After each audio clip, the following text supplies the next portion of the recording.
ବନ୍ଧୁଗଣ, ଆପଣମାନଙ୍କୁ ସ୍ୱାଗତ। ଆଜି ଆମେ ଓଡ଼ିଆ ଓ ଭାଷା ସାହିତ୍ୟ ସିନ୍ଧୁ ଚ୍ୟାନେଲକୁ ଆପଣଙ୍କୁ ସ୍ୱାଗତ କରୁଛି। ଆଜି ଆମେ ପୁଷ୍ପପୁରରେ ବର୍ଷାବରଣର ବସ୍ତୁନିଷ୍ଠ ଓ ଅତି ସଂକ୍ଷିପ୍ତମୂଳକ ଉତ୍ତରମୂଳକ ପ୍ରଶ୍ନ ଆଲୋଚନା କରିବା ଏବଂ ସମ୍ଭାବ୍ୟ 4ଟି ଉତ୍ତର ମଧ୍ୟରୁ ଠିକ୍ ଉତ୍ତରଟି ବାଛିକି ଲେଖିବାକୁ ପଡ଼ିବ। ଏହି ଟାଇପ୍ର କ୍ୱେଶ୍ଚନ୍ ଆଲୋଚନା କରିବା। 1 ମାର୍କ ବିଶିଷ୍ଟ। ଗୋଟିଏ ବାକ୍ୟରେ ଉତ୍ତର ଦିଅ 1 ମାର୍କ ବିଶିଷ୍ଟ ଏବଂ 2ଟି ବାକ୍ୟରେ ଉତ୍ତର ଦିଅ 2 ମାର୍କ ବିଶିଷ୍ଟ ଏବଂ 3ଟି ବାକ୍ୟ ବା 30ଟି ଶବ୍ଦ ଭିତରେ ଉତ୍ତର ଦିଅ। ଏମିତି ଏଇଟା ମଧ୍ୟ ଆଲୋଚନା କରିବା। ତା ସହିତ ସର୍ବମୋଟ ଆମେ 113ଟି ପ୍ରଶ୍ନର ଉତ୍ତର ସଠିକ୍ ଓ ନିର୍ଭୁଲ ଭାବରେ ଆଲୋଚନା କରିବା। ଏବେ ଆସନ୍ତୁ ଦେଖିବା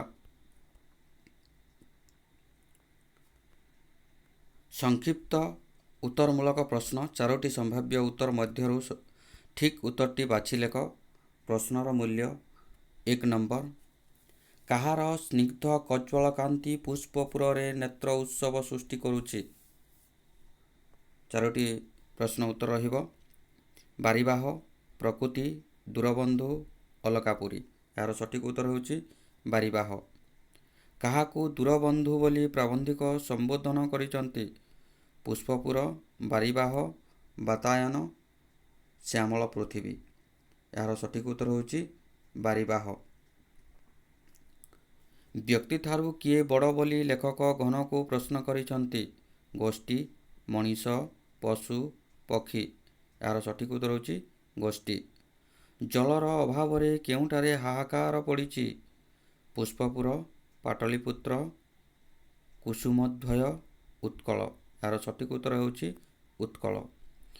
କେଉଁ ପୁରରେ ସ୍ୱକର୍ମ ସାରି ଉତ୍କଳ ପଥରେ ଗତି କରିବାକୁ ବାରିଦକୁ ଲେଖକ ନିବେଦନ କରିଛନ୍ତି? ଶ୍ରୀନଗର, ପୁଷ୍ପପୁର, ମହୋଦଧି, ତୁଙ୍ଗଶିଖରୀ। ପୁଷ୍ପପୁରର ସଠିକ୍ ଉତ୍ତର। 6 ନମ୍ବର କ୍ୱେଶ୍ଚନ୍ ପିଲାମାନେ। କାହାଠାରେ ବାଦ୍ୟନ୍ୟତାର ମହତ୍ତ୍ୱ ବଢ଼ି ଉଠେ ବୋଲି ପ୍ରାବନ୍ଧିକ କହିଛନ୍ତି? ଧନୀ, ଦରିଦ୍ର, ବିତ୍ତଶାଳୀ, ଭୋଗୀ। ଏହାର ସଠିକ୍ ଉତ୍ତର ହେଉଛି ଦରିଦ୍ର। ବନବାସୀ ନାରୀମାନଙ୍କର ଗତିକୁ ପ୍ରାବନ୍ଧିକ କାହା ସହିତ ତୁଳନା କରିଛନ୍ତି? କୁଜିହଂସୀ, ମାତଙ୍ଗିନୀ, ନିର୍ଝରିଣୀ, ହରିଣୀ। ଏହାର ସଠିକ୍ ଉତ୍ତର ହେଉଛି ନିର୍ଝରିଣୀ। 8 ନମ୍ବର କ୍ୱେଶ୍ଚନ୍କୁ ଯିବା। ବନବାସୀମାନେ କାହାର ଅନୁଗ୍ରହ ଲୋଡ଼ନ୍ତି? ବାରିବାହ, ପର୍ବତ, ପ୍ରକୃତି, ବନଲତା। ବାରିବାହର। ଜଳଧର କୃପାରୁ କେଉଁଠାରେ ନବନୀଳିମା ଖେଳି ବୁଲିବ ବୋଲି କୁହାଯାଇଛି? ଶାଲିକ୍ଷେତ୍ର, ବନଭୂମି, ମେଘାସନ, ଗନ୍ଧମାର୍ଦ୍ଦନ। ଶାଲିକ୍ଷେତ୍ର। ନିର୍ଝରିଣୀ କେଉଁଠାରେ କ୍ରୀଡ଼ାରତ ବତ୍ସତରୀ ପରି ନାଚି ଉଠେ? ଗିରିଧରୀ, ମହୋଦଧି, ସରିତ, ସାଗର। ଗିରିଧରୀ। କେଉଁମାନଙ୍କ ଦ୍ୱାରା ପାଳିତ କପାଳୀର କେକାରେ ବନଭୂମି ପୂର୍ଣ୍ଣ ହେବ ବୋଲି ଲେଖକ କହିଛନ୍ତି? ଭଞ୍ଜନୃପ, ନବତରୁଣୀ, ନବଯୁବକ, ମାଦଳାସ। ଅର୍ଥାତ୍ ଭଞ୍ଜନୃପ। 12 ନମ୍ବର କ୍ୱେଶ୍ଚନ୍ ପିଲାମାନେ। ସମ୍ବଲପୁର ଅଞ୍ଚଳ ବଧୂମାନଙ୍କୁ କେଉଁ ଫୁଲ ପରି ହାସ୍ୟମୟୀ ବୋଲି କୁହାଯାଇଛି? ଗୋଲାପ, ଶେଫାଳି, ପଦ୍ମ, ମନ୍ଦାର। ସଠିକ୍ ଉତ୍ତର ହେଉଛି ଶେଫାଳି। ଉତ୍କଳର ଉତ୍ତମାଙ୍ଗ ବୋଲି ପ୍ରାବନ୍ଧିକ କାହାକୁ କହିଛନ୍ତି? ସମ୍ବଲପୁର, କଟକ, ଭୁବନେଶ୍ୱର, ଗଞ୍ଜାମ। କଟକ। କାହାର କୋଳାହଳ ପାଇଁ ନୀଳାଚଳ ନାଥଙ୍କ କାନରେ ଭକ୍ତର କାତର ପଡ଼େ ନାହିଁ? ପ୍ରଭଞ୍ଜନ, ସିନ୍ଧୁ, ଝାଉଁବଣ, ଜନତା। ସିନ୍ଧୁ। ଶେଷ କ୍ୱେଶ୍ଚନ୍ ପିଲାମାନେ MCQ। ସିନ୍ଧୁ ପାରି ସାଧବର ସ୍ତୁତିପୂତ ଭୂମି ବୋଲି କାହାକୁ କୁହାଯାଇଛି? ସମ୍ବଲପୁର, କଟକ, ଜୟପୁର, ଭୁବନେଶ୍ୱର। ଏହାର ସଠିକ୍ ଉତ୍ତର ହେଉଛି ଭୁବନେଶ୍ୱର। ଏଇଟା ଗୋଟିଏ ବାକ୍ୟରେ ଉତ୍ତର ଦେବାକୁ ହେବ ପିଲାମାନେ। ଗୋଟିଏ ବାକ୍ୟରେ ଉତ୍ତର 1 ମାର୍କ ବିଶିଷ୍ଟ। ଅଲକାପୁରୀରେ ଥିବା ପ୍ରିୟା ପାଖକୁ କିଏ ଉଦଣ୍ଡ ପଠାଇଥିଲା? ଅଲକାପୁରୀରେ ଥିବା ପ୍ରିୟା ପାଖକୁ ବିରହୀ ଯକ୍ଷଟିଏ ଉଦଣ୍ଡ ପଠାଇଥିଲା। ବ୍ୟକ୍ତି ବିଶେଷରେ ଲାଭ କ୍ଷତି କିଏ ବିଚଳିତ ହୁଏ ନାହିଁ? ବ୍ୟକ୍ତି ବିଶେଷରେ ଲାଭକ୍ଷତ୍ୟ ଭ୍ରମ୍ୟମାଣ ଉଦାସୀନ ଧରଣୀ ବିଚଳିତ ହୁଏ ନାହିଁ। କାହାର ଅଭାବରେ ଉତ୍କଳରେ ହାହାକାର ପଡ଼ିଛି। ଜଳର ଅଭାବରେ ଉତ୍କଳରେ ହାହାକାର ପଡ଼ିଛି। କେଉଁ ପଥରେ ବାରିବାହର ଆଗମନୀ ଶୁଭଶଙ୍ଖ ବାଜି ଉଠୁଛି। ବାତାୟନ ପଥରେ ବାରିବାହର ଆଗମନୀରେ ଶୁଭଶଙ୍ଖ ବାଜି ଉଠୁଛି। ବହୁଦିନ ପରେ ବାରିବାହର ଶୁଭ ଆଗମନରେ କେଉଁ ସ୍ଥାନ ମଙ୍ଗଳକର ଓ ମଧୁମୟ ହୋଇ ଉଠିଛି। ବହୁଦିନ ପରେ ବାରିବାହର ଶୁଭ ଆଗମନରେ ପୁଷ୍ପପୁର ମଙ୍ଗଳକର ଓ ମଧୁମୟ ହୋଇ ଉଠିଛି। ବିତାଡ଼ିତ ବିରହୀ ଯକ୍ଷ ବାରିଦକୁ କେଉଁଥିରେ ପୂଜା କରିଥିଲା। ବିତାଡ଼ିତ ବିରହୀ ଯକ୍ଷ ବାରିଦକୁ ପୁଷ୍ପ ଅର୍ଘ୍ୟରେ ପୂଜା କରିଥିଲା। ପୁଷ୍ପପୁରରେ ସ୍ୱକର୍ମ ସାରି କେଉଁ ପଥରେ ଗତି କରିବାକୁ ବାରିଦକୁ ଲେଖକ ନିବେଦନ କରିଛନ୍ତି। ପୁଷ୍ପପୁରରେ ସ୍ୱକର୍ମ ସାରି ଉତ୍କଳ ପଥରେ ଗତି କରିବାକୁ ବାରିଦକୁ ଲେଖକ ନିବେଦନ କରିଛନ୍ତି। ଲେଖକ ଧୂମ ଜ୍ୟୋତି ସଲିଳ ହୋଇ ଜଳଦ ସହ ମିଶି ବାତାୟନ ପଥରେ ଉଡ଼ିଯାଇ କାହାକୁ ଚିହ୍ନାଇବାକୁ ଇଚ୍ଛା କରିଛନ୍ତି। ଲେଖକ ଧୂମ ଜ୍ୟୋତି ଓ ସଲିଳ ହୋଇ ଜଳଦ ସହ ମିଶି ବାତାୟନ ପଥରେ ଉଡ଼ିଯାଇ ଜନ୍ମଭୂମିକୁ ଚିହ୍ନାଇବାକୁ ଇଚ୍ଛା କରିଛନ୍ତି। 9 ନମ୍ବର କ୍ୱେଶ୍ଚନ୍। ଗୋପାଙ୍ଗନା ମାନେ ଅପାଙ୍ଗ ଘନଶ୍ୟାମଙ୍କ ରୂପ ସୁଧ ପାନ କଲା ପରି ଉତ୍କଳ କୋଟି ନେତ୍ର କାହାର ରୂପ ସୁଧ ପାନ କରିବେ ବୋଲି ପ୍ରାବନ୍ଧିକ ଭାବିଛନ୍ତି। ଗୋପାଙ୍ଗନା ମାନେ ଅପାଙ୍ଗ ଘନଶ୍ୟାମଙ୍କ ରୂପ ସୁଧ ପାନ କଲା ପରି ଉତ୍କଳ କୋଟି ନେତ୍ର ଜଳଧର ରୂପ ସୁଧ ପାନ କରିବେ ବୋଲି ପ୍ରାବନ୍ଧିକ ଭାବିଛନ୍ତି। ଲେଖକ କେଉଁମାନଙ୍କୁ ନିରାଶ ନ କରି ବାଦନ୍ୟତା ଆରମ୍ଭ କରିବାକୁ ଜଳଦକୁ ଅନୁରୋଧ କରିଛନ୍ତି। ଦରିଦ୍ର ବନବାସୀମାନଙ୍କୁ ନିରାଶ ନ କରି ବାଦନ୍ୟତା ଆରମ୍ଭ କରିବାକୁ ଲେଖକ ଜଳଦକୁ ଅନୁରୋଧ କରିଛନ୍ତି। ଶାଲିକ୍ଷେତ୍ର ଦେଖି କେଉଁମାନେ ମନ ଆତଙ୍କରେ ଥରି ଉଠୁଥିବ। ଶାଲିକ୍ଷେତ୍ର ଦେଖି ବନବାସୀମାନଙ୍କ ମନରେ ଆତଙ୍କରେ ଥରି ଉଠୁଥିବ। 12 ନମ୍ବର କ୍ୱେଶ୍ଚନ୍। ଗୋପାଳର ଗଳଗଣ୍ଠି ଓ ଗୋପାଳର ବେଣୁଷଣ ଶୁଣି ଜଳଦ କେଉଁ ସ୍ଥାନରେ ସୀମା ବୋଲି ଜାଣିପାରିବ। ଗୋପାଳର ଗଳଗଣ୍ଠି ଓ ଗୋପାଳର ବେଣୁଷଣ ଶୁଣି ଜଳଦ ଗ୍ରାମ ସୀମା ବୋଲି ଜାଣିପାରିବ। 13 ନମ୍ବର କ୍ୱେଶ୍ଚନ୍। ନବଯୁବକମାନଙ୍କ ବେଣୁଷଣର ଅନୁକୃତିରେ ଲଳନା କଣ୍ଠରେ ଐକତାନିକ ଲଳିତ ସ୍ୱର କାହାର ଭସାଇ ଦିଏ।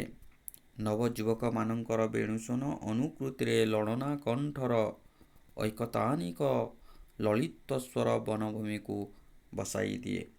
ଉତ୍କଳୀୟ ଲଳନାଙ୍କ ଗତିକୁ କାହା ସହିତ ତୁଳନା କରାଯାଇଛି। ଉତ୍କଳୀୟ ଲଳନାମାନଙ୍କର ଗତିକୁ ନିର୍ଝରିଣୀ ସହିତ ତୁଳନା କରାଯାଇଛି। କିଏ ମାଦଳାସା ହୋଇ ମାତଙ୍ଗିନୀ ପରି ଚାଲନ୍ତି ନାହିଁ। ବନବାସୀ ନାରୀମାନେ ମାଦଳାସା ହୋଇ ମାତଙ୍ଗିନୀ ପରି ଚାଲନ୍ତି ନାହିଁ। ବନବାସୀମାନଙ୍କର କାହାର ଅନୁଗ୍ରହ ଆବଶ୍ୟକ। ବନବାସୀମାନଙ୍କର ଜଳଦର ଅନୁଗ୍ରହ ଆବଶ୍ୟକ। ଜଳଦକୁ ଅବିରତ ବାରିପାତ କରିବାକୁ ଲେଖକ କାହିଁକି ନିବେଦନ କରିଛନ୍ତି। ଜଳଦର ଅବିରତ ବାରିପାତ ବନଭୂମିକୁ ଶ୍ୟାମଳ ଓ ଉଜ୍ଜ୍ୱଳ କରିପାରିବ। ତେଣୁ ଲେଖକ ବାରିଦକୁ ଅବିରତ ବାରିପାତ କରିବାକୁ ନିବେଦନ କରିଛନ୍ତି। ଜଳଦର କୃପା ହେଲେ ଶାଲିକ୍ଷେତ୍ର କ'ଣ ଖେଳି ବୁଲିବ ବୋଲି ଲେଖକ କହିଛନ୍ତି। ଜଳଦର କୃପା ହେଲେ ଶାଲିକ୍ଷେତ୍ରରେ ନବନୀଳିମା ଖେଳି ବୁଲିବ ବୋଲି ଲେଖକ କହିଛନ୍ତି। ଜଳଦର କୃପା ହେଲେ ନିର୍ଝରିଣୀ କେଉଁଠାରେ କିପରି ନାଚି ଉଠିବ। ଜଳଦର କୃପା ହେଲେ ନିର୍ଝରିଣୀ ଗିରିଧରୀ ପରି କ୍ରୀଡ଼ାରତ ବତ୍ସଧରୀ ପରି ନାଚି ଉଠିବ। କୃଷ୍ଣଚୂଡ଼ା କ'ଣ ଦେଖି ନବତରୁଣୀ ପରି ଲଜ୍ଜାରୁଣ ହୋଇପଡ଼ିବ। କୃଷ୍ଣଚୂଡ଼ା ନିଜର ତରୁଣ ତନୁକୁ ଦେଖି ନବତରୁଣୀ ପରି ଲଜ୍ଜାରୁଣ ହୋଇପଡ଼ିବ। କେଉଁ ପ୍ରପାତରେ କ୍ରୀଡ଼ା କରିବାକୁ ଜଳଦକୁ ପ୍ରାବନ୍ଧିକ ନିବେଦନ କରିଛନ୍ତି। ଖଣ୍ଡାଧାର ଓ ଦେବଗଡ଼ ପ୍ରପାତରେ କ୍ରୀଡ଼ା କରିବାକୁ ଜଳଦକୁ ପ୍ରାବନ୍ଧିକ ନିବେଦନ କରିଛନ୍ତି।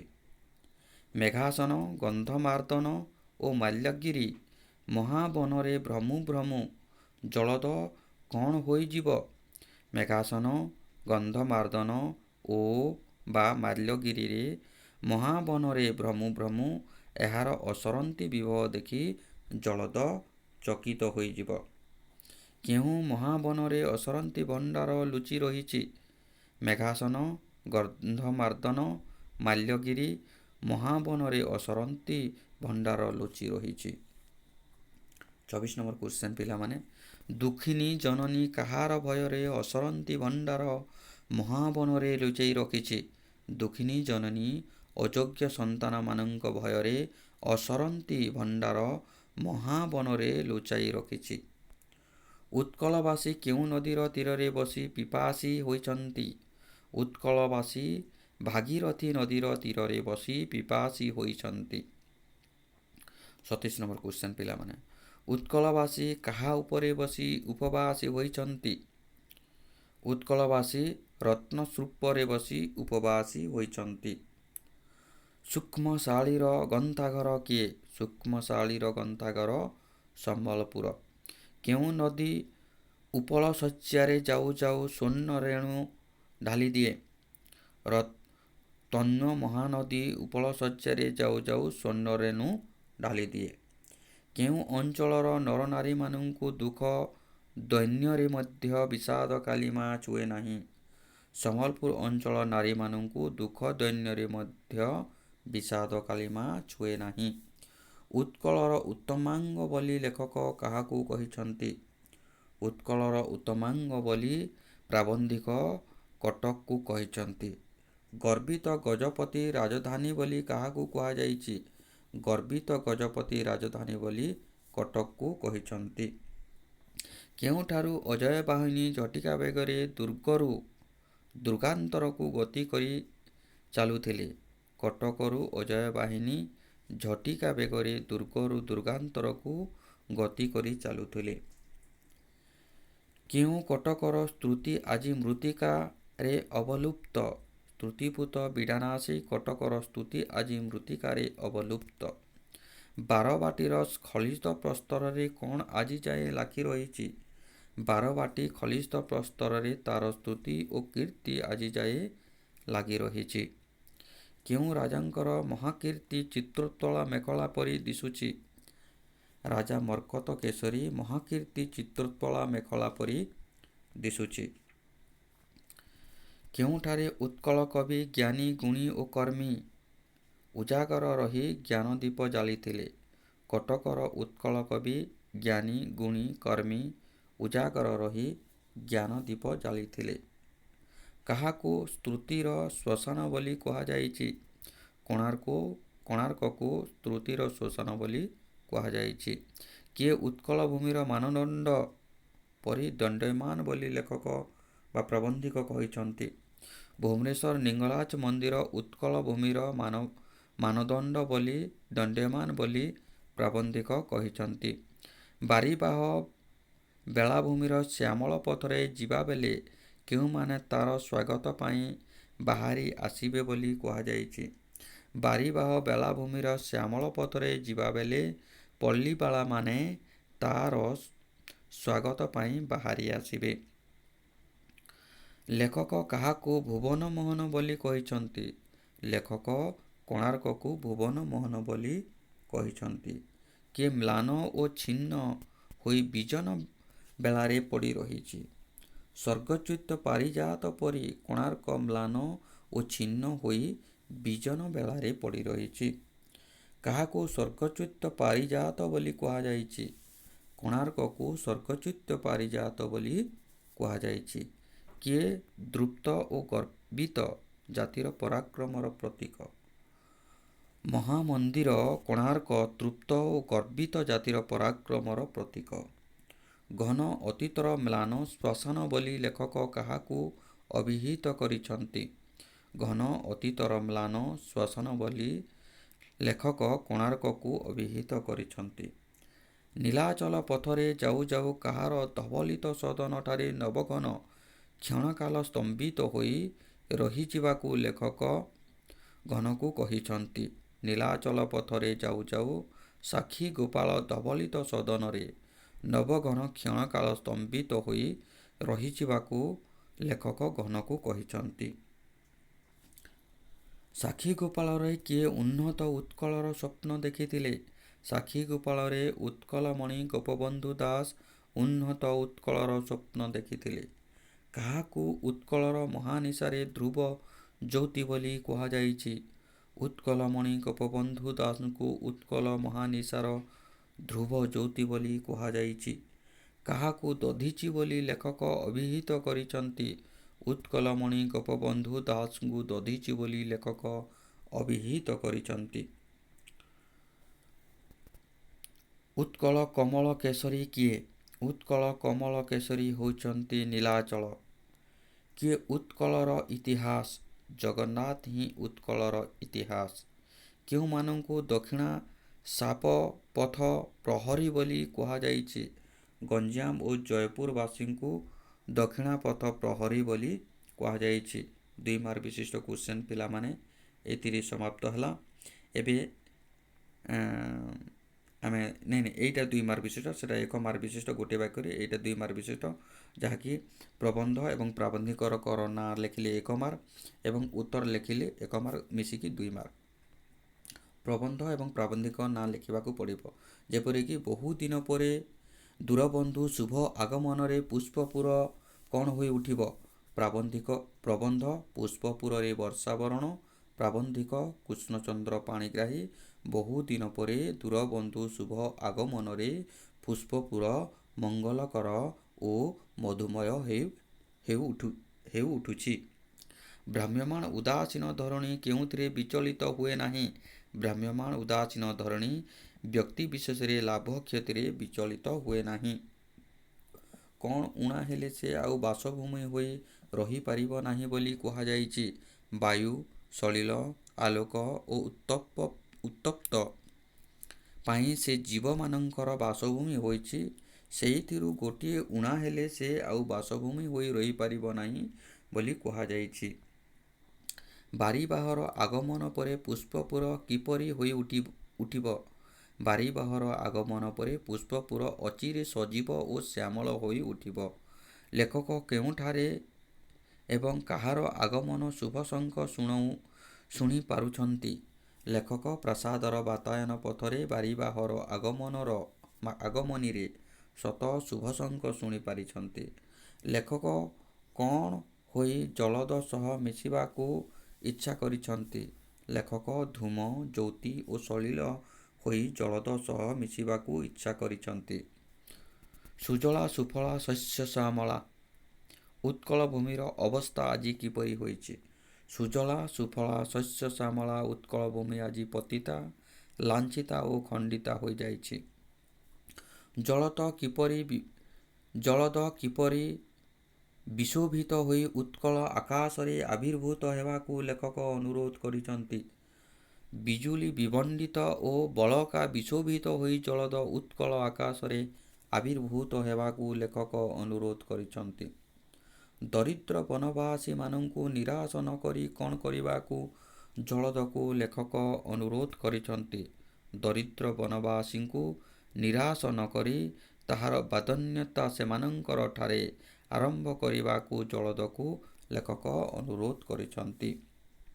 10 ନମ୍ବର କ୍ୱେଶ୍ଚନ୍ ପିଲାମାନେ, କେଉଁ ଭୂମିର ନରନାରୀଙ୍କ ସ୍ୱେଦସିକ୍ତ ଶସ୍ୟକ୍ଷେତ୍ରରେ ଶାଲିଧାନ୍ୟ ଆକାଶକୁ ଚାହିଁ ଝାଉଁଲୁଥିବ ବୋଲି କୁହାଯାଇଛି? ଟଙ୍କିଲ ଅନୁର୍ବର ଉଚ୍ଚବଚ୍ଚ ଭୂମିରେ ନରନାରୀଙ୍କର ସ୍ୱେଦସିକ୍ତ ଶସ୍ୟକ୍ଷେତ୍ର ଶାଲିଧାନ୍ୟ ଆକାଶକୁ ଚାହିଁ ଝାଉଁଲିଥିବ ବୋଲି କୁହାଯାଇଛି। ଶାଲିକ୍ଷେତ୍ର ଦେଖି ବନବାସୀମାନଙ୍କ ମନରେ ଆତଙ୍କକୁ ଲେଖକ କାହା ସହିତ ତୁଳନା କରିଛନ୍ତି? ଶାଲିକ୍ଷେତ୍ର ଦେଖି ବନବାସୀମାନଙ୍କ ମନରେ ଆତଙ୍କକୁ ଲେଖକ ରୋଗଶଯ୍ୟାଶଯ୍ୟାୟିତ ପୁତ୍ରକନ୍ୟାଙ୍କୁ ଦେଖି ପିତାମାତାଙ୍କ ମନରେ ଯେପରି ଆତଙ୍କ ଥରି ଉଠେ ତାହା ସହିତ ତୁଳନା କରିଛନ୍ତି। 12 ନମ୍ବର କ୍ୱେଶ୍ଚନ୍, ଜଳଦ କ'ଣ ଶୁଣି ଓ କ'ଣ ଦେଖି ବନବାସୀମାନଙ୍କର ଗ୍ରାମସୀମା ଜାଣିପାରିବ? ଜଳଦ ଗୋପାଳ ଗଲଗଣ୍ଠି ବା ଗୋପାଳର ବେଣୁଷଣ ଶୁଣି ଓ କୁଟୀରରୁ ଉଦ୍ଗତ କୁଣ୍ଠିଳୀଭୂତ ଧୂମ ଦେଖି ଜଳଦ ଗ୍ରାମର ସୀମା ଜାଣିପାରିବ। ଜଳଦର ଭାଗ୍ୟରେ ଥିଲେ କେଉଁ କଥା ଆଖିରେ ପଡ଼ିଯିବ ବୋଲି ଲେଖକ କହିଛନ୍ତି। ଜଳଦର ଭାଗ୍ୟରେ ଥିଲେ ସଂକୀର୍ଣ୍ଣ ପଥରେ ଶ୍ରେଣୀବଦ୍ଧ ନରନାରୀଙ୍କର ପ୍ରବାହ ଆଖିରେ ପଡ଼ିଯିବ ବୋଲି ଲେଖକ କହିଛନ୍ତି। କେଉଁମାନେ ନିର୍ଝର ପରି ଗତି କରି ଚାଲୁଥିବେ ବୋଲି କୁହାଯାଇଛି। ଅଗ୍ରସର ନବଯୁବକମାନଙ୍କ ବେଣୁସ୍ୱନର ଅନୁକୃତିରେ ଲାଳନା କଣ୍ଠରେ ଐକ୍ୟତାନିକ ଲଳିତ ସ୍ୱରରେ ବନଭୂମି ଭସାଇ ଏମାନେ ନିର୍ଝରି ପରି ଗତି କରି ଚାଲୁଥିବେ ବୋଲି କୁହାଯାଇଛି। ବାରିବାହ ଏ ସମସ୍ତେ ତୋର ବାନ୍ଧବୀ କାହା ପ୍ରସଙ୍ଗରେ କୁହାଯାଇଛି। ଯେଉଁ ବନବାସୀ ନାରୀମାନେ ସୁସ୍ଥ ସବଳ ସବଳିତ ତନୁଲତାରେ ବନପୁଷ୍ପ ଭରା ଗଭା ଶୋଭା ଧାରଣ କରି ସଂକୀର୍ଣ୍ଣ ବନ୍ଧୁର କର୍କଶ ଉରଗ କୁଟିଳ ଗିରିପଥ ହାସ୍ୟ ଓ ସଙ୍ଗୀତରେ ମୁଖର କରି ନିର୍ଝରିଣୀ ପରି ଗତି କରନ୍ତି, ସେହିମାନଙ୍କୁ ବାରିବାହର ବାନ୍ଧବୀ ବୋଲି କୁହାଯାଇଛି। ବନବାସୀ ନାରୀଗଣ ଅପରିଚିତ ଜାଣିଲେ କ'ଣ କରିବେ? ବନବାସୀ ନାରୀଗଣ ନବଘନକୁ ଅପରିଚିତ ବୋଲି ଜାଣିଲେ ଉଚ୍ଚ ହାସ୍ୟରେ ବନଭୂମି କମ୍ପେଇ ଦେବେ। ମାନବ ଜୀବନର ପରମ କାମ୍ୟ କ'ଣ ବୋଲି ଲେଖକ କହିଛନ୍ତି।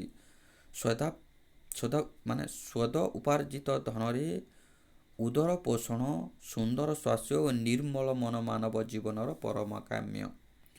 କ'ଣ ଶିଖିବା ପାଇଁ ସଭ୍ୟ ସମାଜ ବନବାସୀଙ୍କର ପାଖକୁ ଆସିବ ବୋଲି କୁହାଯାଇଛି।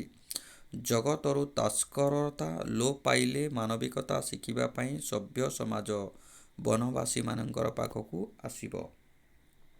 ଜଳଦକୁ ଅବିରତ ବାରିପାତ କରିବାକୁ ଲେଖକ କାହିଁକି ଅନୁରୋଧ କରିଛନ୍ତି? ଜଳଦକୁ ଅବିରତ ବାରିପାତ କରିବାକୁ ଲେଖକ ଅନୁରୋଧ କରିଛନ୍ତି କାରଣ ବାରିପାତରେ ବନଭୂମି ଶ୍ୟାମଳ ଓ ଉଜ୍ଜ୍ୱଳ ହୋଇ ଉଠିବ। ଜଳଦକୁ କ୍ରାନ୍ତି ଆସିଲେ ସେ କେଉଁଠାରେ ଅବସର ନେବ? ଜଳଦକୁ କ୍ରାନ୍ତି ଆସିଲେ ସେ ମେଘାସନ ଗନ୍ଧମାର୍ଦ୍ଦନ ବା ମାଲ୍ୟଗିରିରେ ଅବସର ନେବ। କାହା ମହାସଙ୍ଗୀତରେ ସଭ୍ୟ ଜଗତ ଶୁଣୁନାହିଁ। ଗିରିଶୃଙ୍ଗର ମହାବନର ମହାସଙ୍ଗୀତ ସଭ୍ୟ ଜଗତ ଶୁଣୁନାହିଁ। କାହାର ଅସରନ୍ତି ରତ୍ନଭଣ୍ଡାରକୁ ଆଜିଯାଏ କେହି ଜାଣିନାହିଁ। ଦୁଃଖିନୀ ଜନନୀ ଓଡ଼ିଶାର ଗିରିସଙ୍କୁଳ ରହିଥିବା ଅସରନ୍ତି ଭଣ୍ଡାରକୁ ଆଜିଯାଏ କେହି ଚିହ୍ନି ନାହିଁ କିମ୍ବା ଜାଣିନାହିଁ। ମହାବନର ମହାସଙ୍ଗୀତ ଶୁଣିଲେ ମନ କେଉଁଠିକୁ ଚାଲିଯାଏ। ମହାବନର ମହାସଙ୍ଗୀତକୁ ଶୁଣି ମନ ଅନାମ ଧାମକୁ ଚାଲିଯାଏ ଓ ବିଷାଦ ପଙ୍କକୁ ଉଠି ଜୀବନ କମଳ ବିକଶିତ ହୋଇ ଉଠେ। ଘନ କ'ଣ ଦେଖି ସ୍ତମ୍ଭିତ ହେବ ବୋଲି କୁହାଯାଇଛି। ଉତ୍କଳବାସୀ ଭାଗ୍ୟରଥୀ ତୀରରେ ବସି ପିପାସା ଓ ରତ୍ନସୁପ୍ତରେ ବସି ଉପବାସୀ ହେଉଛନ୍ତି ବୋଲି ଦେଖି ଘନ ସ୍ତମ୍ଭିତ ହେବ। ତନ୍ମ ମହାନଦୀ ଉପଳ ଶଯ୍ୟାରେ ଯାଉ ଯାଉ କ'ଣ କରେ? ତନ୍ମ ମହାନଦୀ ଉପଳ ଶଯ୍ୟାରେ ଯାଉ ଯାଉ ତୀରଦେଶରେ ସ୍ୱର୍ଣ୍ଣ ରେଣୁ ଢାଳିଦିଏ ଓ ନରନାରୀଙ୍କ ଦେହରେ ନବଲାବଣ୍ୟ ବୋଳିଦିଏ। କାହା କାମନା କରି କଟକକୁ ଶ୍ୟାମଳ କରିବାକୁ ଲେଖକ ଅନୁରୋଧ କରିଛନ୍ତି। କଟକରେ ହିଁ ବହୁ କବି, ଜ୍ଞାନୀ, ଗୁଣୀ ଓ କର୍ମୀ ଅଳ୍ପ ଦିନ ତଳେ ଉତ୍କଳର ମହାନିଶାରେ ଉଜାଗର ରହି ଜ୍ଞାନଦୀପ ଜାଳିଥିଲେ। ଏହି ଦୀପ ଅଖଣ୍ଡ ରହୁ, ଏହା କାମନା କରି ତାହାକୁ ଶ୍ୟାମଳ କରିବାକୁ ଲେଖକ ଅନୁରୋଧ କରିଛନ୍ତି। କ'ଣ ନ କଲେ ବାରିବାହ ଉତ୍କଳ ଭ୍ରମଣ ସାର୍ଥକ ହେବ ନାହିଁ। କଟକରୁ ଦାକ୍ଷିଣାଭିମୁଖରେ ଯାଉ ଯାଉ କୋଣାର୍କର ଚାରୁଚୂଡ଼ ଚୁମ୍ବନ ନ କଲେ ବାରିବାହର ଉତ୍କଳ ଭ୍ରମଣ ସାର୍ଥକ ହେବ ନାହିଁ। କୋଣାର୍କ ପଥରେ ଯାଉ ଯାଉ କ'ଣ ଦେଖି ବାରିବାହ ଚକିତ ହୋଇଯିବ ବୋଲି ଲେଖକ କହିଛନ୍ତି। କୋଣାର୍କ ପଥରେ ଯାଉ ଯାଉ ପଥ ମଧ୍ୟରେ ଅଗଣିତ କୀର୍ତ୍ତି ଦେଖି ବାରିବାହ ଚକିତ ହୋଇଯିବ ବୋଲି ଲେଖକ କହିଛନ୍ତି। ବାରିବାହ ଧୀରେ ଧୀରେ ଗମ୍ଭୀର ଓ ରାଜଲୀଳା ଗତିରେ ଗଲାବେଳେ କ'ଣ ତା'ର ଗତିପଥ ଭାସି ଉଠିବ? ବାରିବାହ ଧୀରେ ଧୀରେ ଗମ୍ଭୀର ଓ ରାଜଲୀଳା ଗତିରେ ଗଲାବେଳେ ମହୋଦଧି ତୁଙ୍ଗ ତରଙ୍ଗିଣୀ ବଲିରୁ ଉଦ୍ଗତ ହେଲା ଭଳି ବହୁ ଦୂରରୁ କୋଣାର୍କର କୃଷ୍ଣଚୂଡ଼ା ତା'ର ଗତିପଥରେ ଭାସି ଉଠିବ। 30 ନମ୍ବର କ୍ୱେଶ୍ଚନ୍ ପିଲାମାନେ, କୋଣାର୍କ ଏକାବେଳେ କାହାରି ବାର୍ତ୍ତା ଓ ଗାଥା ଆଣିଦେବ ବୋଲି ଲେଖକ କହିଛନ୍ତି? କୋଣାର୍କ ଏକାବେଳେ ବିପୁଳ ବିଭବ ବାର୍ତ୍ତା ଓ ଅନ୍ୟ ପକ୍ଷରେ ଅତୁଳିତ ଲଳିତ କଳାର ଛାୟାମୟୀ ଗାଥା ଆଣିଦେବ ବୋଲି ଲେଖକ କହିଛନ୍ତି। ମୂକ ମନ୍ଦିର କୋଣାର୍କର ମୁଖ ଫିଟିଲେ କ'ଣ ହୁଅନ୍ତା? ମୂକ ମନ୍ଦିର କୋଣାର୍କର ମୁଖ ଫିଟିଲେ ସେ ଅତୀତ ବିଭବର ଗାଥା କହି ବିଜନ ବେଳାକୁ ମୁଖରିତ କରିଦିଅନ୍ତା। ଶତ ଶତାବ୍ଦୀ ଧରି ଜଗନ୍ନାଥଙ୍କଠାରେ ଏକାଧାରାରେ କ'ଣ ସବୁ ପୁଞ୍ଜୀଭୂତ ହୋଇ ଆସିଛି? ଶତ ଶତାବ୍ଦୀ ଧରି ଜଗନ୍ନାଥଙ୍କଠାରେ ଏକାଧାରାରେ ଶାନ୍ତି, ମୁକ୍ତି, ମୈତ୍ରୀ ଓ ଭକ୍ତିଭୀତି ଆଦି ପୁଞ୍ଜୀଭୂତ ହୋଇ ରହିଛି। ନୀଳାଚଳ ନାଥ ଆଜି କାଲି କ'ଣ ବାଣ୍ଟି ଦେଇ ନିଜେ କାଙ୍ଗାଳ ହୋଇ ବସିଛନ୍ତି? ନୀଳାଚଳ ନାଥ ଆଜି କାଲି ଶାନ୍ତି ଓ ମୈତ୍ରୀ ସବୁ ବାଣ୍ଟି ଦେଇ ନିଜେ କାଙ୍ଗାଳ ହୋଇ ବସିଛନ୍ତି। ବାରିବାହ ଭୀମ ରୂପ ଦେଖି କେଉଁମାନେ ବାତାୟନ ପଥ ଛାଡ଼ି ପଳାଇଯିବେ ବୋଲି କୁହାଯାଇଛି? ବାରିବାହ ଭୀମ ରୂପ ଦେଖି ଭୀରୁ ନୀଳାଚଳ ଲାଲନାମାନେ ବାତାୟନ ପଥ ଛାଡ଼ି ପଳାଇଯିବେ ବୋଲି କୁହାଯାଇଛି। ବାରିବାହ ନୀଳାଚଳ ଠାରୁ ଆରମ୍ଭ କରି ଉତ୍କଳର କେଉଁ ଅଞ୍ଚଳ ପର୍ଯ୍ୟନ୍ତ ବ୍ୟାପି ଯାଇ ତା'ର କର୍ମ ଶେଷ କରିବ? ବାରିବାହ ନୀଳାଚଳ ଠାରୁ ଆରମ୍ଭ କରି ଉତ୍କଳର ସମଗ୍ର ଉପକୂଳ ଓ ମାଳ ଅଞ୍ଚଳ ବ୍ୟାପି ଯାଇ ତାହାର ସ୍ୱକର୍ମ ଶେଷ କରିବ ବୋଲି କହିଛନ୍ତି। ପିଲାମାନେ, ଏଇଟା ହେଉଛି 30ଟି ଶବ୍ଦ ମଧ୍ୟରେ ଲେଖିବାକୁ ପଡ଼ିବ ଏବଂ ଏଇଟା 3 ମାର୍କ ବିଶିଷ୍ଟ। ଏଇଠି ଲେଖକଙ୍କର ପରିଚୟ ସାମୟିକ ଭାବରେ ଦେବାକୁ ପଡ଼ିବ। ଯେପରି ଉପରେ ଲେଖା ହେଇଛି ଦେଖନ୍ତୁ। ପ୍ରବନ୍ଧ ପୁଷ୍ପପୁରରେ ବର୍ଷାବରଣ, ପ୍ରାବନ୍ଧିକ କୃଷ୍ଣଚନ୍ଦ୍ର ପାଣିଗ୍ରାହୀ। ଏଇଠି 12ଟି କ୍ୱେଶ୍ଚନ୍ ଅଛି 3 ମାର୍କର। ନିଘଞ୍ଚ ବନ ମଧ୍ୟରେ ଥିବା ବନବାସୀଙ୍କ ବାସଭୂମିକୁ ଜଳଦ କିପରି ଚିହ୍ନି ପାରିବେ? ଏଠି ଉତ୍ତର ଲେଖିବ ପ୍ରବନ୍ଧ ପୁଷ୍ପପୁରରେ ବର୍ଷାବରଣ, ପ୍ରାବନ୍ଧିକ କୃଷ୍ଣଚନ୍ଦ୍ର ପାଣିଗ୍ରାହୀ। ତାପରେ ଉତ୍ତର ଲେଖିବ ନିଘଞ୍ଚ ବନ ମଧ୍ୟରେ ଥିବା ବନବାସୀମାନଙ୍କର ବାସଭୂମିକୁ ଜଳଦ ସହଜରେ ଚିହ୍ନି ପାରିଲା ନାହିଁ ବୋଲି ପ୍ରାବନ୍ଧିକ ବନବାସୀଙ୍କ ବାସଭୂମିରେ କେତେକ ସୂଚନା ଦେଇଛନ୍ତି। ସେ ଜଳଦକୁ କହିଛନ୍ତି ଗୋପାଳର ଗଲଗଣ୍ଠି ଓ ଗୋପାଳର ବେଣୁଶୁଣ ଶୁଣି କିମ୍ବା କୁଟୀରରୁ ଉଦ୍ଗତ କୁଣ୍ଠିଳୀଭୂତ ଧୂମ ଦେଖି ଗ୍ରାମବାସୀ ଜାଣିପାରିବେ। ସଂକୀର୍ଣ୍ଣ ପଥରେ ଶ୍ରେଣୀବଦ୍ଧ ନରନାରୀଙ୍କର ପ୍ରବାହ, ଅଗ୍ରସର ନବଯୁବକମାନଙ୍କର ବେଣୁସ୍ୱନର ଅନୁକୃତିରେ ଲାଳନାକଣ୍ଠରେ ଐକତାନିକ ଲଳିତ ସ୍ୱରରେ ବନଭୂମିକୁ ନିନାଦିତ କରୁଥିବ। ସେଥିରୁ ଜଳଦ ବନବାସୀଙ୍କ ବାସଭୂମିକୁ ଚିହ୍ନି ପାରିବ। 2 ନମ୍ବର କ୍ୱେଶ୍ଚନ୍, କେଉଁମାନଙ୍କୁ ନିରାଶ ନ କରି ଅବିରତ ବାରିପାତ କରିବାକୁ ଲେଖକ ଜଳଦକୁ ଅନୁରୋଧ କରିଛନ୍ତି? ବନବାସୀମାନଙ୍କୁ ନିରାଶ ନ କରି ଅବିରତ ବାରିପାତ କରିବାକୁ ଲେଖକ ଜଳଦକୁ ଅନୁରୋଧ କରିଛନ୍ତି। କାରଣ ବନବାସୀମାନେ ଜଳଦ ବ୍ୟତୀତ ଆଉ କାହାରିକୁ ଅନୁଗ୍ରହ ଲୋଡ଼ନ୍ତି ନାହିଁ। ସ୍ୱୋପାର୍ଜିତ ଧନର ଉଦର ପୋଷଣ, ସୁନ୍ଦର ସ୍ୱାସ୍ଥ୍ୟ ଓ ନିର୍ମଳ ମନ ସେମାନଙ୍କ ଜୀବନରେ କାମ୍ୟ ଥିବାରୁ ଏମାନଙ୍କୁ ନିରାଶ ନ କରି ଅବିରତ ବାରିପାତ ବନଭୂମିକୁ ଶ୍ୟାମଳ ଓ ଉଜ୍ଜ୍ୱଳ କରିଦେବାକୁ ସେ ବାରିଦକୁ ଅନୁରୋଧ କରିଛନ୍ତି। ମେଘାସନ, ଗନ୍ଧମାର୍ତ୍ତନ ଓ ମାଲ୍ୟଗିରି ସଂକ୍ଷିପ୍ତ ଚିତ୍ର ଦିଅ। ପ୍ରାବନ୍ଧିକ ମେଘକୁ ନିଜର ଜନ୍ମଭୂମିକୁ ପ୍ରେରଣ କରି ମେଘାସନ, ଗନ୍ଧମାର୍ତ୍ତନ ଓ ମାଲ୍ୟଗିରିରେ ଅବସର ନେବାକୁ କହିଛନ୍ତି। କାରଣ ଏହି ଗିରିସଙ୍କୁଳ ମହାବନରେ ମହାସଙ୍ଗୀତ ସଭ୍ୟଜଗତ ଶୁଣିନାହିଁ। ପୁନଶ୍ଚ ଏଥିରେ ରହିଛି ଅସରନ୍ତି ରତ୍ନଭଣ୍ଡାର, ଯାହାକୁ କି ଆଜିଯାଏ କେହି ଜାଣିନାହାନ୍ତି ବା କଳିନାହାନ୍ତି। ଇତିହାସର କେଉଁ ଅନାମ ଯୁଗର କଥା ଲେଖକ ଶୁଣିଥିଲେ? ସ୍ୱର୍ଗପୁରରୁ ବିତାଡ଼ିତ ବିରହୀ ଯକ୍ଷଟିଏ ପୁଷ୍ପ ଅର୍ଘ୍ୟରେ ମେଘକୁ ପୂଜା କରି ଅଳକାପୁରୀ ପ୍ରିୟା ନିକଟକୁ ସେ ମେଘ ହାତରେ ବାର୍ତ୍ତା ପଠାଇଥିଲେ। ଇତିହାସର କେଉଁ ଅନାମ ଯୁଗରେ ଏହି କଥାକୁ ଲେଖକ ଶୁଣିଥିଲେ? ଉତ୍କଳ ଭୂମିର 2 ଦିଗ ବର୍ଣ୍ଣନା କର। ପ୍ରାବନ୍ଧିକ ପୁଷ୍ପପୁରରେ ଥିବା ମେଘକୁ ନିଜର ଜନ୍ମଭୂମିକୁ ପ୍ରେରଣ କରିଛନ୍ତି।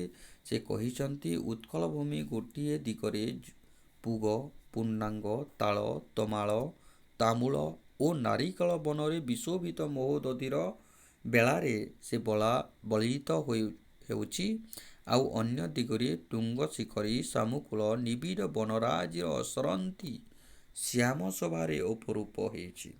6 ନମ୍ବର କ୍ୱେଶ୍ଚନ୍ ପିଲାମାନେ, ଲେଖକଙ୍କର ଜନ୍ମଭୂମିର ରୂପଚିତ୍ର ଉପସ୍ଥାପନ କର। ଲେଖକଙ୍କ ଜନ୍ମଭୂମି ଗୋଟିଏ ଦିଗରେ ପୁଗ, ପୂର୍ଣ୍ଣାଙ୍ଗ, ତାଳ, ତମାଳ, ତାମୁଳ ଓ ନାରିକେଳ ବନରେ ବିଶୋଭିତ ମହୋଦଧିର ବେଳାରେ ସେ ବଳିତ ହୋଇଛି, ଆଉ ଅନ୍ୟ ଦିଗରେ ତୁଙ୍ଗ ଶିଖରୀ ଶାମୁକୁଳ ନିବିଡ଼ ବନରାଜିର ଅସରନ୍ତି ଶ୍ୟାମ ଶୋଭାରେ ଅପରୂପ ଶ୍ରୀଧାରଣ କରିଛି।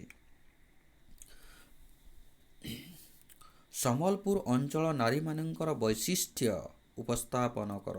ସମ୍ବଲପୁର ନାରୀମାନେ ସଦା ପ୍ରଫୁଲ୍ଲ, ସେମାନଙ୍କର ମନକୁ କେବେ ହେଲେ ବିଷାଦ କାଳିମା ଛୁଏ ନାହିଁ।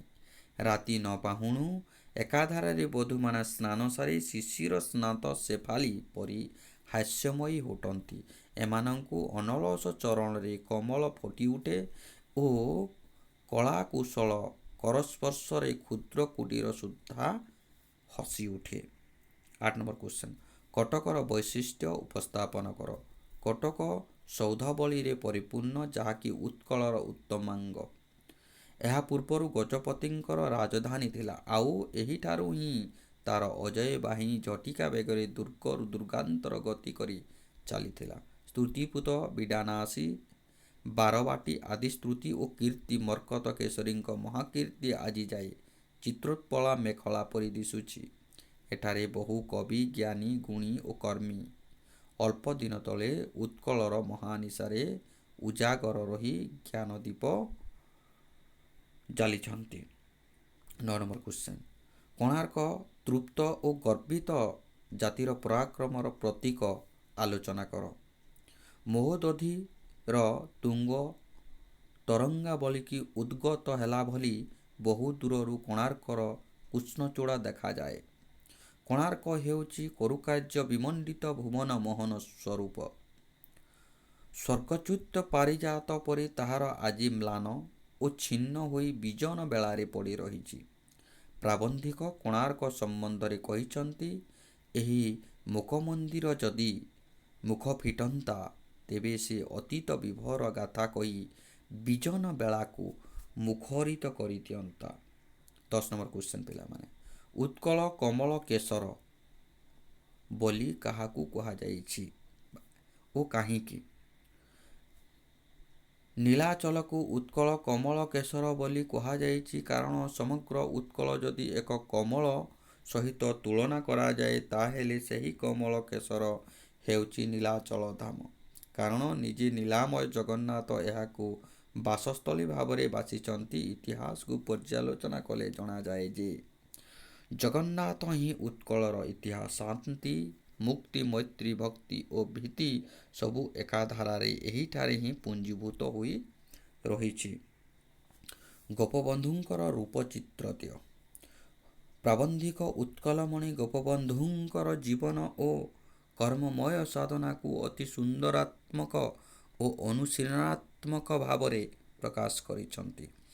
ଗୋପବନ୍ଧୁଙ୍କର ରୂପଚିତ୍ର ଦେଇ ସେ କହିଛନ୍ତି, ସେ ଥିଲେ ସୁଶୀଳ, ଅଶୂଳ, ଖର୍ବ, କ୍ଷମ ମନୁଷ୍ୟଟିଏ, ଯେ କି ବକୁଳ ବନରେ କୁଟୀର ରଚି ବନବିଦ୍ୟାଳୟ ଗଠନ କରି ଓଡ଼ିଶାରେ ଭବିଷ୍ୟତର ଗଠନ କରିବାକୁ ସଂକଳ୍ପ ନେଇଥିଲେ। 12 ନମ୍ବର, ଗଞ୍ଜାମ ଓ ଜୟପୁର ଅତୀତ ଐତିହ୍ୟ ଉପସ୍ଥାପନା କର। ଶେଷ କ୍ୱେଶ୍ଚନ୍ ପିଲାମାନେ, ଉତ୍କଳ ଯେତେବେଳେ ମହୋଦଧିରେ ନିଦ୍ରିତ ଥିଲା, ସେତେବେଳେ ଗଞ୍ଜାମ ଓ ଜୟପୁର ଦକ୍ଷିଣା ସାପପଥର ପ୍ରହରୀ ରୂପେ ଜାଗ୍ରତ ହୋଇ ରହିଥିଲେ। ସିନ୍ଧୁପାରେ ସାଧବ ସ୍ତୁତିପୂତ ଏ ଭୂମିରେ ଜାଗ୍ରତ ଜନତା ଭାବରେ ରହିଥିଲେ। ଫଳରେ ନୌବାଣିଜ୍ୟ କରି ଉତ୍କଳକୁ ଏମାନେ ଧନଧାନ୍ୟରେ ପରିପୂର୍ଣ୍ଣ କରିଥିଲେ। ଯାହା ବି ହେଉ, ସମସ୍ତେ ଏ ଭିଡ଼ିଓକୁ ଦେଖିଥିବାରୁ ଓଡ଼ିଆ ଓ ଭାଷା ସାହିତ୍ୟ ଚ୍ୟାନେଲକୁ ଆପଣମାନେ ଯଦି ସବସ୍କ୍ରାଇବ୍ କରିନାହାନ୍ତି, ସବସ୍କ୍ରାଇବ୍ କରନ୍ତୁ ଏବଂ ସେୟାର କରନ୍ତୁ ମୋ ଚ୍ୟାନେଲକୁ ଦେଖିଥିବାରୁ ଆପଣମାନଙ୍କୁ ଅନେକ ଅନେକ ଧନ୍ୟବାଦ। ରହୁଛି। ନମସ୍କାର।